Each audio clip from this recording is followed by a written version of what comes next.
在1962年8月刊登的漫画《惊奇幻想》第15期中，蜘蛛侠这个角色第一次出现在人们的视野，从此蜘蛛侠的人气一路水涨船高，成为了世界上最受欢迎的超英角色之一，并诞生了各种衍生作品、动画、电影、游戏等等等等，相信屏幕前的各位也一定不会陌生。但是你知道蜘蛛侠这一角色形象几十年来都是怎样演变的吗？本期视频我就为大家介绍蜘蛛侠动画形象的变化史。话不多说，我们马上开始。首先我们要看到的是1967年版蜘蛛侠动画，这是蜘蛛侠首次跳出漫画，在电视荧幕上出现在大众眼前。该版本的主题曲也成为了一代经典，在后续的蜘蛛侠作品中都能找到对这首歌的致敬。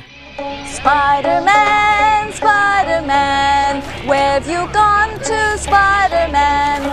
尽管从现在的眼光来看，这部动画显得非常的简陋，人物动作十分的僵硬，场景环境也很单一，但仍不妨碍这部作品在蜘蛛侠历史上里程碑的地位。随后来到1981年版的蜘蛛侠动画，经过了10多年的技术发展，我们可以很明显的看到这部作品的进步，人物动作已经变得很流畅了，场景对话也非常丰富。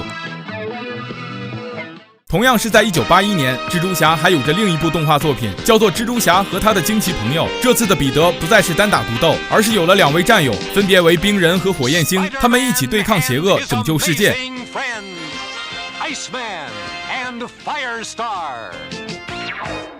接下来的则是许多人童年的入坑之作94版蜘蛛侠动画，其经典程度以至于该作品的国配版本的一些角色翻译一直沿用至今。该部作品有5季，共65集，其中几乎囊括了蜘蛛侠系列中的所有重要角色。动画制作精良，故事情节引人入胜，是一部不可错过的神作。只不过当年由于福克斯儿童台与创作团队的纠纷，使得该系列被腰斩，最后只能仓促结尾，直到今天也没有官方续作，成为了许多人心中的一大遗憾。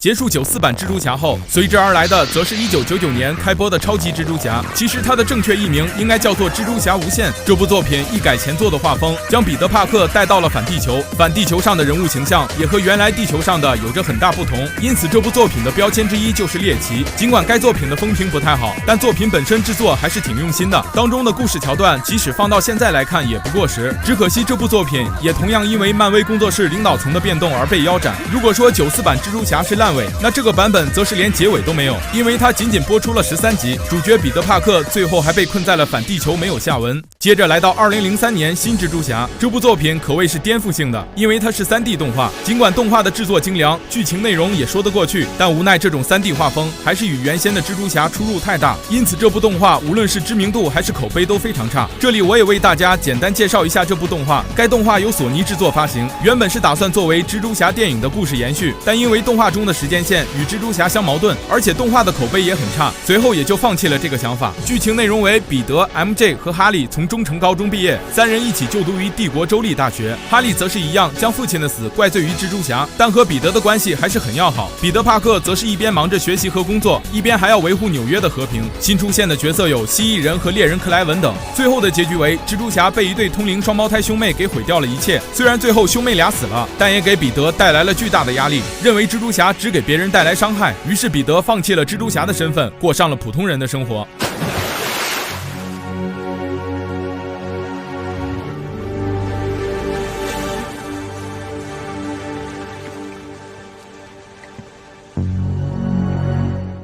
接着时间来到2008年，神奇蜘蛛侠系列动画播出。如果说94版蜘蛛侠是国内90后的蜘蛛侠启蒙，那08版的这部神奇蜘蛛侠则是国内05后的蜘蛛侠入坑作，人物动作很流畅，剧情也很丰富。只可惜只播出了2季便没有了后续，虽然一直传说有第3季的计划，但最终只是个计划。